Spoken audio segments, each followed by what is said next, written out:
Hello, ho, ho there, boys and girls. WhatCulture Wrestling's Adam Cleary, joined as ever by the festive Adam Nicholas. We are here today with all your Christmas Eve wrestling news because the content never stops, even if the rest of the entire world does. Coming up for you today, Cody Rhodes has explained why you are in fact the problem. Hiroshi Tanahashi could be challenging for the AEW Championship. Is Cody retired? Well, we'll tell you. Bray Wyatt brings you a little Christmas treat for the holidays. And a nice little roundup of Monday Night Raw. This is the news. This is the news. He's going to kill us for this. We've made at his news thing in 2 days.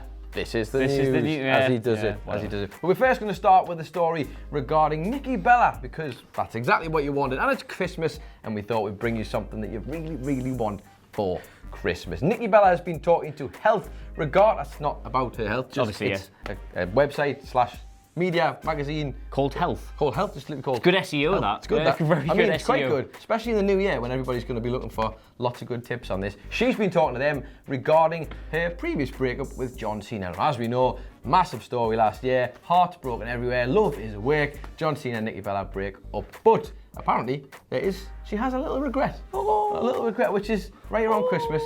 Maybe she'll be watching Love Actually or something. I don't know. He's turned up at our door with all the bits of paper. Who knows? But Nikki Bella has said she's got one little regret regarding her relationship with John Cena, and she said, the one thing I really regret about showcasing the breakup is that no one got to hear John's voice. And you know, it just seemed so one-sided. And you know what? You'd be hard-pressed to disagree with that, wouldn't you? Wait, it all seems so one-sided? Mm-hmm. Wait, is she saying that? Yes, I know. She's turning her ability to have the voice and give all her one side into... But it's really unfair on John that I got all that time to explain all I heard loads about what John Cena thought about this. This is a her thing, I watched a man have a very public, complete breakdown by growing a Mark Wahlberg haircut out, going to China and discovering how amazing it was. Put some respect on John Cena's time in China, Adam Cleary. And that look, the finisher made it all worth it, yes. However, look, you think what you want about the time in China or the finisher or like all those weird videos he did on the WWE channel. Think what you want about them. I know I do. However, that man was not all right. And it was every single video might as well have been titled in capital letters, actually, Nikki, I'm fine. I'm fine. I'm going to make fajitas, Nikki. I'm fine. I think actually the real thing about all of this... Sorry, that took me a second. I think what you really need to know here is that much like he always portrays on telly, he says to never give up. And he never gives up. He's still plodded on, and look at him, he's becoming a Hollywood sensation. But yes, Nikki Bella with a little regret there, but she's all right because she's moved on and she's with the Dancing from the Stars. Is that right? Is it? Artem,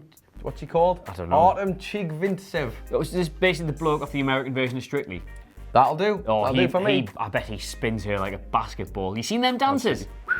They're better than me and you. Right, anyway, speaking of a man who never gives up, Kane. Hey. He was on the Corey Graves podcast and was asked, so you retired then, or what? And Kane was like, well, Corey Graves, I'll tell you. Well, Corey Graves. This is the thing. Actually, there's another thing from this interview where he's like, I had mixed feelings about The Undertaker doing an interview out of character. Where's the voice box then, Kane? Where's the voice box? Anyway, so he says... Where's the mask? Where's the mask? I know. You never say never.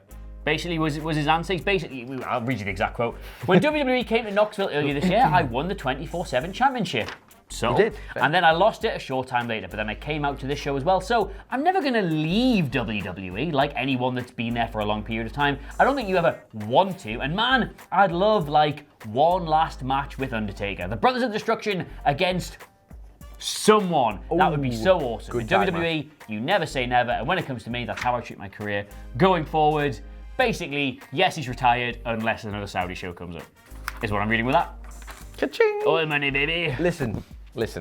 Will he ever really top the career heights of both his mask and hair falling off in a match in Saudi Arabia to the point where he has to lie on the floor, pretend he's hurt until the referee can pick his stuff up so he can put it back on? I'm sorry, kid. You're not going to beat that. That's not going to be tough. It's just, not even by a title run or a Brothers of Destruction match, although to be fair, if either of them are going to properly finally end it, it should be with each other or against each other. Would you want to watch 15 minutes of The Undertaker versus Kane? I didn't say 15 minutes. You said 15 minutes. I mean, like a tight five. It's a very tight. Chokeslam, tombstone, that thing where Kane jumps off the top rope, Old school. Now, you're saying this finish. like they wouldn't do it, but do I recall John Cena Undertaker at WrestleMania? It was the greatest hit. To be fair, you're doing much better than the rest of us if you recall John Cena at WrestleMania. That was bad. All the best to Kane. I think it's still really weird that is the man a load of Americans went, yes, please sort out our water rates and tell us how much money we can have for schools. I love that he doubled down on it though. He put the fire in his logo?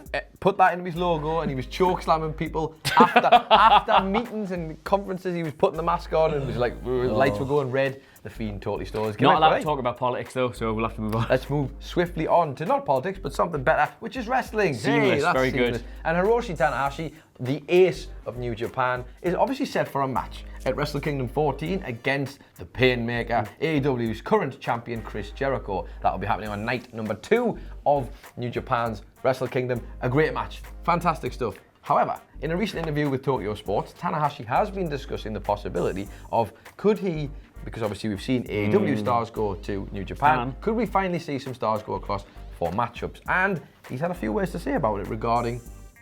Are the few words, yes we could? I don't know what this has... I'm praying. Good. I'm wanting... As long as that's what you're praying. Good. The words are... Yes. Oh, yes. No, it's praying. And unglues. The quote in itself is, if I win and Jericho asks for one more match, I think I should be able to get a title shot. That would open a door that hasn't been opened yet. There is a possibility that a major change will come to the relationship between the US organization and New Japan Pro Wrestling, which launched in May. So there's definitely, I mean, listen, if Jericho's going to lose that match, which would be interesting that AEW would let the champion go to New Japan and get defeated by Tanahashi, but should he? That would surely open the door for them to get the return match and build a friendship, surely. It's one of them. Like when they launched, we got very excited because we thought, well, a company starting out in North America at that kind of level, surely we're going to see loads of collaboration with, loads of Mexican promotions, all the big Japanese ones and stuff. And they have to an extent, like Kenny Omega's gets announced with his Mexican championship. It would be great. Obviously, there was some problems. There was all this visa issue. There was a lot of talk about stopping Kenny getting into the country. So clearly, things behind the scenes haven't been as rosy as we'd hoped. But surely it benefits both brands massively. Like you asked me yesterday, could you ever see AEW and WWE working together? No, because it doesn't benefit either brand. No. Well, it benefits AEW, but there's no mutual benefit there. But with New Japan and AEW, it's such a natural thing, right? I think if AEW are positioning themselves as like the company for change and alternative, this is a great idea. I think fans in general love the idea of cross-promotional stuff. And yes, WWE are the biggest dog in the yard. They're always going to want to do their own thing, and there's nobody really who can probably benefit from cross-promotional with them. But why not have these guys come together? And those matches they could put on are insane. Absolutely insane. I know we saw a lot of them in New Japan, but with the stars they currently have, you can't tell me you wouldn't want to see them mixing it up. All I'll say is, Super Card of Honor, given Ring of Honor's problems they're having, getting sort of like the pay-per-view gate and some of the stars coming and going. Almost like a whole company took their best stars, yeah. Whoever heard that one before. AEW, New Japan, some kind of updated Super Card of Honor. Grease me up. I'm in. Listen, I'm in. It's out there now. In the ether. It's in the ether. I called it. It's going to happen. Right. Adam Cleary with the exclusive here. The exclusive thing that I exclusively think is exclusively maybe going to exclusively happen, exclusive to me. Anyway, Cody Rhodes, and I've given myself a big note here. If you use any of the quotes for this, please credit Busted Open Radio and Hat Tip Wrestling Inc. for the transcription. So credit to Busted Open Radio for the interview and Hat Tip. Full hat tip, there we go. Full hat tip to Wrestling Inc. for the transcription, even though there's one word missing, I had to put it in. Anyway, better than me. If you look, this is Cody Rhodes. Basically asked, do you think there's a problem with the divide between AEW and NXT fans? Because there is a bit of a tension. Toxic there's a bit of a nature. Yeah, well that was the word he used. If you look at the geopolitical climate closely and you look at everything that is happening out in the world, our fan base needs to do a better job to get along in a way that starts at the top. Fair enough. I can go ahead and say that I think a lot of things get screwed up and what was done with me in WWE, but if I was to be in a room with Triple H at this moment, I would shake his hand and would probably give him a hug. Isn't that nice? Isn't that really nice? I learned a lot from him. He is on the opposite side of the fence in the same role that I am in AEW and has much more experience in it. Now, basically, we know firsthand precisely what this divide is like. We did a video this week, or was it the one I did on Sunday? Anyway, all the comments. God, you guys are such AEW marks. Oh no, it was the one I did about saying why AEW beat NXT ratings. God, this guy he's so wet for AEW, my God. Why don't you watch NXT once in a while and see how much better it is? Literally do the weekly roundup show for NXT. I actually prefer NXT to AEW, but I still think AEW is absolutely brilliant. But you say one thing about one product and you remark for one of them and you hate the other one. If you're a smart fan, you're just enjoying the wrestling. As a lot of us here, even in the office though, there's been divisions because people are preferring either product. Which is great, which is fine, yeah. But you can like what you like, and you can also like the other thing a little bit less, but it doesn't mean you don't like, you dislike it. That's the one. My little bone of contention with this, Adam Cleary, is that it's all good and well saying this. It's all very good and well saying this, but when you are constantly on your TV show referencing that other company and poor creative decisions, and yes, that might be aimed at WWE, but unfortunately, a lot of people have put NXT in the WWE bracket because it's obviously one of their brands, and therefore this head-to-head war. It's easy to say that, but actions speak louder than words. And I think often on TV there have been instances where they have stoked the fires for the fight, the brand warfare. I agree with that. You just don't want to say, this is also good. Also good, he gives more good interview here. Also good. I just think, especially the holiday season, you can love what you love. The ring is still there in the middle. There are other products out there as well. It's definitely a toxic environment, but if there's anything positive though about the fact that it is a toxic environment, it's this. The most toxic fans, and he's going to regret this. Oh, he's going to regret this. I've just seen what it the says most toxic fans have been Game of Thrones and Star Wars fans, and I'm in both of those fan bases, and I am screaming and yelling about everything too. And at least we have such passionate fans that they are screaming and yelling about what they think we should do right, what show is better. That isn't a problem. Maybe how they scream and yell is, but it's good to have the passion. So simultaneously, what Cody Rhodes has done there is, he said that NXT fans are a problem, WWE fans are a problem, AEW fans are a problem, but Star Wars and Game of Thrones fans are the worst. I would like to hear from the 4 people out there who are not annoyed by that statement. Yep. Where are you? One of them's my mum, actually. Where are you based? Honestly, that is it's a bold move. It's a bold move. It's certainly a tactic. Stoking the fires, especially with the dropping of Rise of Skywalker. Just last week, we'll not get into that. Have you seen it? I have seen it. I've seen it twice now. Twice? I've been once, yeah. Well, it's let's not get into that. It's a whole other story. I will say, right, I know that Cody stokes these fires on camera, and he has gone on lens and say, look, it's a character portrayal on screen. Is anything wrong with having a few shots here and there? Yeah. Jericho does it every now and then as well. But if he's worried about there being a toxic divide between the fans, that doesn't help. There is no Booker backstage going, Cody, you have to play that character. He could just not do it. It's easy to do. It's easy to say these things, but genuinely, if you watch the way the characters on the show act, the way the interactions go in terms of their own adverts are literally saying better than NXT. They've got the quotes. It's literally happened on their own adverts. You can't talk about the fans having this toxic relationship if you're stoking these fires. There's a big thing I've taken out of this, because this was you should go read this interview on Wrestling Inc., by the way. It's reams and reams long and really good. I've had to paraphrase most of it as I can. There is a bit where he does sort of hold his hands up and say, maybe I don't help with that. He does say this AEW needs to do a better job, and that starts at the top. Yeah. So maybe we'll see a change in the future. Hopefully, because they don't need to. They can both exist and just get on. And if people want to imply the collisions, that's fine. Doesn't matter which one you like. They're both good wrestling channels. What you like. It's been the phrase for 2019 for me. Like what you like. Just get on with it, and don't have to tell other people that they're wrong for liking it. The phrase of 2019 and 2018 and the last 2 months 2017 for me, but there you go. There you go. What's next? Life in general. Well, something that people are either going to like or not like is Bray Wyatt and the Fiend, and that has completely changed over the last few months since Hell in a Cell. He was the hottest thing, then the coldest thing, now he's a lukewarm thing. And we don't know. It was good. It's here and there. We're in between. But if you really are one of these big fans of Bray Wyatt, well, guess what? You are in luck, because a special Christmas treat for you has dropped via WWE, via Amazon.com, with an exclusive, because Bray Wyatt, I can't believe I'm going to do this, Bray Wyatt has brought out his very own Funko Pop. It's an exclusive for Amazon.com, and he's dropped a nice little episode of the Firefly Funhouse where he reveals it and tells you where you can go and get it from, as you can see in these lovely images, I'm sure, that are surrounding our heads right now. Adam Cleary, I realise you probably already pre-ordered this and it's on its way to you as we speak. I own 3 Funko Pops. You do? All of them were gifts. Do it? And most of them are Becky Lynch ones? Right? No, 1 Becky Lynch, 1 Goth Kate Blanchett from Thor, and 1 Margot Robbie's Harley Quinn. Almost like... What is that? Yeah, you read into that what you want? Let us know your thoughts. I really need to reconsider the kind of things I tweet, don't I?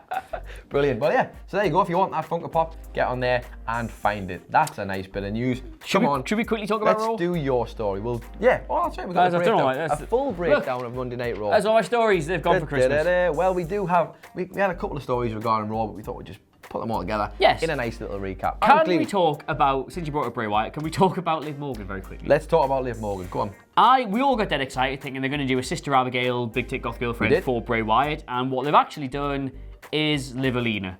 Yes. As you correctly observed, absolutely. Almost even the typeface on this is identical to the way they built up Emelina. It's wow. I mean, look, this could be a massive swerve. This is just the first vignette. It could be. She's there doing her makeup, going, was it anything but typical? Typical. Who cares? Like, it's just there could be a complete swerve. They could be going massively in the opposite direction with this, but it looks like just being Vince McMahon going, "Who's this Liv Morgan? Blonde?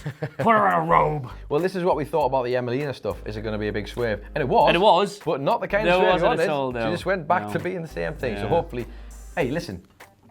Well, I would say this with NXT with absolute certainty, trust the process. with WWE, however, I do not trust the process. I have lots of examples where it didn't work. Fingers crossed for Liv Morgan, though. There we go, that's what it is. Fingers crossed for Liv Morgan. It works out better than it's currently turned. Good thing for the women's division, though, aside from this. Indeed. Becky challenges Asuka for the Royal Rumble. Yes, indeed. Becky, who cannot seem to defeat Asuka. That's a good narrative going in. Fantastic narrative going in. 1 year narrative, let's be honest, since she lost the title at the Royal Rumble last year to her. Oh, this year? Last year? This year? Didn't lose it, failed to win it. Failed to win it? Yeah, she challenged her for it at the Rumble. Yes. Yeah, because she lost it at TLC. I think. Yes, you're right. Still you're good, right. great match though, great match. Same end result. She got defeated, she can't beat Asuka. Great story. So this has really been going on since TLC, Yeah. so more than a year now. Fantastic stuff. This has got to be a match we all want to see. Yeah, there's last year, well, going into the year before, I still hold up Sasha versus Ronda as my surprisingly best match of the women's division. Obviously, the triple threat match at WrestleMania was excellent, bar the slight problem with the finish. The TLC match with Asuka in it was also great. But this is a one-on-one pairing I wanted to see for a while. Because just the hard-hitting nature of it and the way the characters have developed and how good Asuka still is despite how badly she's been booked. This is good news. I hope they don't play with it too much because there is still a while till the Rumble. I hope they don't Charlotte's going to be in Becky's corner. I hope they don't make some kind of weird narrative about it. I just want to see these two go at it. So yeah. I feel like we just need to, we can't do this obviously, but the gif of Triple H just saying, turning around to Charlotte and saying, "Charlotte, this does not concern you, get out of the ring." We need that right now. Hopefully, I just want to see Becky Lynch get a chance. I'd watch Charlotte versus Kairi Sane. Yeah, I'd watch the hell out of that. I should point out, I do love Charlotte Flair in terms of her wrestling abilities. I just think we need to see Becky in singles matches again, and I've kind of missed that. I always caveat this, no matter whatever say about Becky or Sasha or even Ronda or Asuka or Kairi Sane, Charlotte is still probably going to go down as the best women's wrestler in WWE. So she should. She's never been in a bad match except for Lacey Evans. Oh, now that's... It's a bad match. It's true. That's not other good news. It was a lot of good things for the women's division, I guess, going on. We've got Liv Morgan, whatever you might think about that, Becky Lynch and Asuka at the Royal Rumble. And we got a debut on Monday Night Raw. Oh, yes, Chelsea finally, Green Chelsea of Green, NXT. yeah. Obviously, we saw Deonna Purrazzo last week debuted, or the week before, one of the two. And now we have her best friend, Chelsea Green, and obviously the partner of Zack Ryder, coming up to make a debut. And she got to go right in the thick of it, to be fair, against Charlotte Flair in a match. Didn't get the victory, obviously, because that would have been quite a put over to beat Charlotte on night one. But great to see that they're finally introducing some new talent to the NXT division, to the women's division on Raw, and kind of trying to mix it up a bit because I think that's what they need, and they need the next reign who are going to help, well, or certainly who are going to get elevated by the help of the four horsewomen being around them. I thought she was set for NXT because they've shown her in the crowd a couple of times. I was quite surprised to see her on Raw. I think she might still be there. That's the thing. Pleasantly surprised, I would say. I can't think of an example. If you can, shout it out in the comments. I can't think of an example of where they've debuted somebody on the main roster and then get them on Raw, or then get them on NXT pretty much immediately afterwards. It's an odd one. The only person who came kind of close to that, not the same sort of scenario, was I guess Nikki Cross. Kind of she started on the main roster and then she went back. It's like they brought her out for a UK show once and then it was odd. It was odd. Yeah, very odd. Anyway, positive stuff. Pete Dunne, there you go. Oh, yeah, there you go. Thought one. Enzo and Pete Dunne, lovely stuff. And last but not least, you may have noticed there was a lot of squash matches on Monday Night Raw this week. I did notice that. There was a lot of squash matches, and there was a lot of enhancement talents were used. I'm not going to call them that term that everybody normally uses for them. I'm going to call them enhancement talents because they deserve some respect, even though I am not really a fan of the guy who helped them all get where they are right now. Because all of these three. It's been a year, hasn't it? It has. It's been a year. It's been a rough old year. Since the fall since WrestleMania, you could call it. Obviously, we all know Seth Rollins, Colby Lopez, as I'm having to call him these days, has a lovely wrestling academy called Black and Brave Academy, where he and Marek Brave look to create the next, or help create and bring through the next wrestling talents in the industry. Well, 3 of his wrestling academy, I would want to say graduates, perhaps still at the school, wrestlers were on Monday Night Raw. They featured in the matches against Buddy Murphy, Aleister Black, and Eric Rowan. I will give you their names, although I have just deleted them all from my, oh no, it's a new note that I've made there. Let me have a look. Dion Rushman was the man who placed against Aleister Black. Well done, Dion. Hosea? Is that how you pronounce that? I'm going to let you have that. I guess. No. Joe. Just Joe. Joe against Buddy Murphy. And we had Travis Horn, who was featured against Eric Rowan. And Travis Horn's a good name. I know, Travis Horn. This is interesting though, because I wonder if this is specifically at Rollins' request, because I guess they do need talent to come through, and it would make sense that they should do this more often, surely, because there's a bunch of guys on the roster who have like wrestling schools. It's an odd one because obviously in the past when they wanted like enhancement talent, and we're talking way in the past here, they just drag somebody up from Ohio Valley or Florida, and they just get a quick video on TV, like you've seen Ciampa did it at one stage.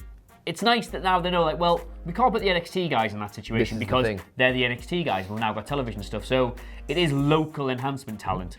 Which, I mean, I guess it's good. Rollins has his own training school. It's a great advert for his training school. That's what I mean. Come with us if you're really good. You might get squashed on Raw. Well, but they love that. I imagine the guys who are out there, it's great exposure for them to get to go on the... Oh, I don't mean like get squashed on Raw as like a criticism. It's a negative thing. Like, if you do well, you might like literally get to... I mean, you're going to get squashed, but like you get on Raw, the biggest wrestling show in the world. You could maybe be the thing in Eric Rowan's cage if you're small enough. Wow. Imagine that. Wow. But yeah, interesting to see that, and I wonder if they'll continue in a similar pattern moving forward. Keep forgetting about Eric Rowan's cage, you know. Let's just forget about it. Let's just forget about it forever. Is that everything we want to talk about on Raw? That is. Right, great. Well, thank you for this bumper edition, this bumper Christmas present from everybody here at WhatCulture. We had knock the Twitter questions on the head because that's a lot of stuff we just had to get through. It is, yes. However, there's just me, you, and Hamflet in the office today. So if you'd like to ask us a Twitter question, we might just answer it personally. So send it to you where? There you go.